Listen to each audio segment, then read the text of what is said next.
এই স্কুলে যারা পড়ে তারা পাগল হয়ে যায়। হ্যাঁ, আপনি একদম ঠিক শুনছেন। এই স্কুলে পড়া অধিকাংশ ছাত্রই শেষমেশ পাগল হয়ে যায়। কারোর মাথার মধ্যে ঘুরে বেড়ায় ভয়ঙ্কর আওয়াজ, কারোর মনে হয় তার মনের মধ্যে যেন কারো একটা প্রতিচ্ছবি ভাসছে। কেউ শুধু বলে যায়, স্কুল আমাকে ছেড়ে দিচ্ছে না। জাপানের এই স্কুল আজ বন্ধ হয়ে গেছে, কিন্তু একটা ছাত্রী আজও বেঁচে আছে। কিন্তু সে হাসপাতালে বন্দি। সে একটাই কথা বলে, আমি পাশ করেছি, কিন্তু স্কুল এখনও আমার মাথার ভেতর আছে। আজ আপনাদের সাথে শেয়ার করব এমন একটি ঘটনা যেটা বিশ্বাস করতে কষ্ট হলেও ভয়ঙ্কর সত্যি। ঘটনাটি জাপানের ইবারাকি প্রিফেকচারের একটি শহর ট্যাম্বো। সেখানে ছিল ট্যাম্বো হাই স্কুল নামে একটি স্কুল, যেটি 1960 সালে প্রতিষ্ঠিত হয়। শুরুর দিকটা ছিল একবারে স্বাভাবিক। শিক্ষকরা পড়াতেন এবং ছাত্রছাত্রীরা পড়াশোনা করতেন। কিন্তু কয়েক বছর পর সব বদলে যায়। হঠাৎ করে ছাত্রছাত্রীরা ক্লাসে বসেই আতঙ্কে অজ্ঞান হয়ে যায়। হঠাৎ চিৎকার করা শুরু করে। এক ছাত্রী বলেছিল, দেওয়ালের ওই পাশে নাকি কে দাঁড়িয়ে আছে, আমি দেখেছি। 1977 সালের সবচেয়ে ভয়ঙ্কর ঘটনা ঘটে।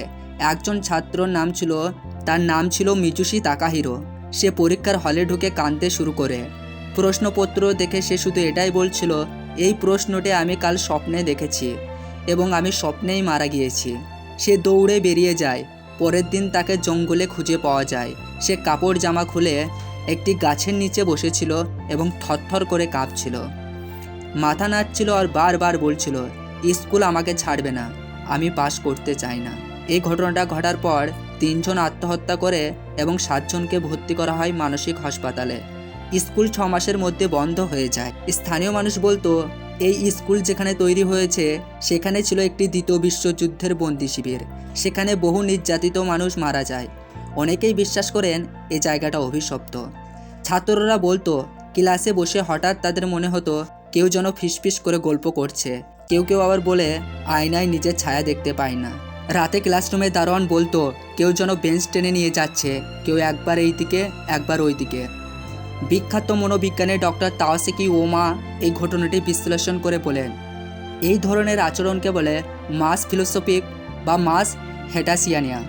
যখন একটা ক্লোজ গ্রুপ যেমন স্কুল ভয়, বিশ্বাস আর মানসিক চাপের মধ্যে থাকে, তখন তারা বিভ্রান্ত হয়ে পড়ে।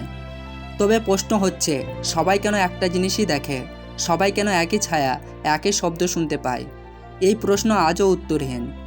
1980 সালের পর স্কুলটি চিরতরে বন্ধ হয়ে যায়। আজও জায়গাটি ভেঙে পড়ে আছে, কিন্তু কেউ যায় না। 2019 সালে এক ইউটিউবার ওই স্কুলে গিয়েছিল ভিডিও বানাতে। প্রায় 1 ঘন্টা সে গায়েব হয়ে যায়।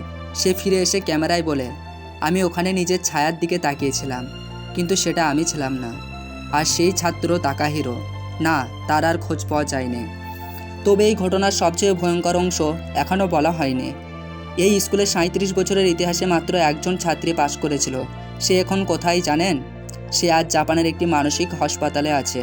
তার মুখ থেকে আজও একটি কথা শোনা যায়, স্কুলটা এখনও আমার মাথার ভেতর চলছে, ক্লাস শেষ হয়নি। আপনি এখন বিশ্বাস করেন বা না করেন, এই জায়গাটি বাস্তবেই আছে। স্কুল আজও দাঁড়িয়ে আছে। আপনি জেলে আপনি ফিরে আসবেন তো? কমেন্টে লিখে জানান। ভয় পাই, কিন্তু দেখতে ভালো লাগে। আরও এমন সত্যি গা ছমছমে করার মতো গল্প পেতে সাবস্ক্রাইব করে রাখুন আপনাদের চ্যানেল রহস্য পাখিকে। কারণ আমরা খুঁজি সত্য, যা মানুষ জানে না, কিন্তু জানলে পালাতে চায় না। সাবস্ক্রাইব করতে ভুলবেন না।